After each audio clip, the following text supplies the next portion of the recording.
Welcome back. So, have you ever thought about how electricity kind of has two completely different personalities? On one side, you've got the kind that just builds up, hangs out, and waits to give you a little surprise zap. And on the other, you've got the kind that's constantly moving, flowing through wires to power, well, everything. Today, we're diving into those two faces of electricity. Oh, and just a quick heads up before we really get going. This is part 2 of a big 20-part series we're doing, and it's all based on the fantastic guide from Virtualization Options LLC. We're jumping right into their second chapter, which is all about what happens when charges are standing still versus when they're on the move. I mean, come on, we've all been there, right? You shuffle across the living room, reach for the door, and zap. That little shock is the perfect everyday hook for the first personality of electricity we're going to tackle, the kind that stands still. So yeah, let's start with this idea of charges that are just, well, hanging out. This is the stuff that the earliest pioneers of electricity were studying, long before they could really put it to work. It's called static electricity. The name really gives the game away, doesn't it? Static literally means not moving. So static electricity is just a buildup of electric charge on the surface of something. These charges aren't flowing anywhere. They're just kind of parked there for a bit, creating an imbalance. So how in the world do these charges get there in the first place? Well, the most common way is just good old-fashioned friction. You rub two different things together, and these tiny little particles called electrons can literally get scraped off of one material and jump onto the other.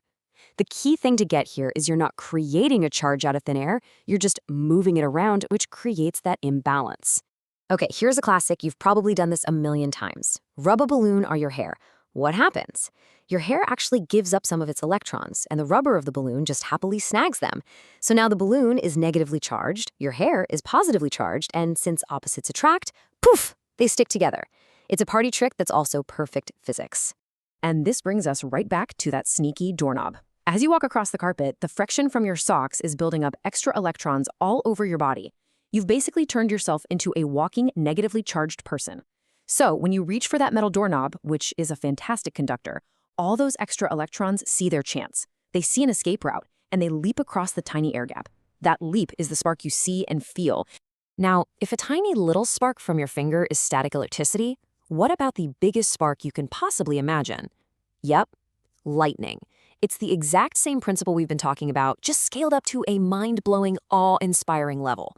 Inside those big thunderclouds, bits of ice and water droplets are crashing into each other, doing the exact same thing as your socks on the carpet, building up a massive, massive charge imbalance.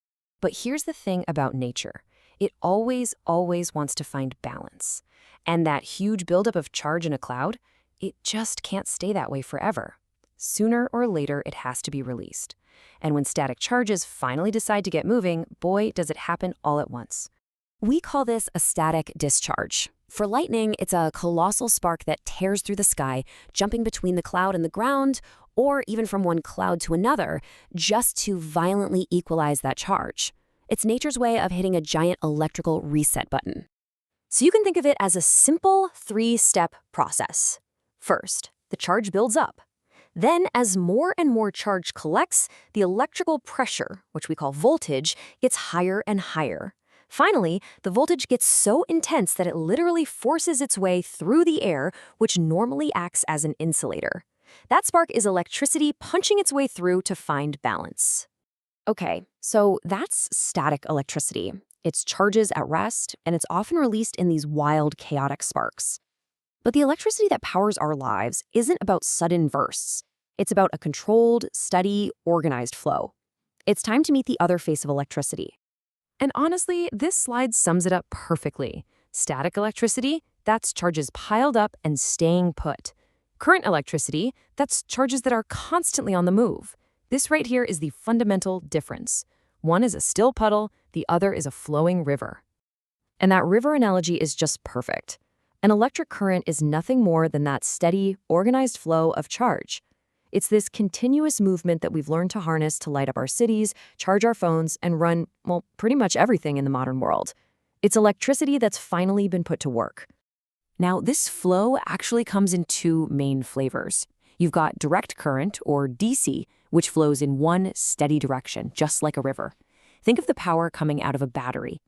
Then you have alternating current, or AC, which is wild. It rapidly changes direction, flowing back and forth. That's what you get from the outlets in your wall. Don't worry, we'll get into the whole why behind these two in a future explainer. So we've been saying charge flows and charge moves this whole time. But what is it? What is this tiny little particle that's actually doing all the traveling inside that copper wire? Right. We've got this river of energy, but what's it made of? What's the actual water flowing in this electrical river? And the hero of our story is the electron.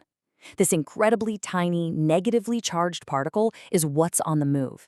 See, in materials like metal, the outermost electrons of the atoms aren't held on very tightly.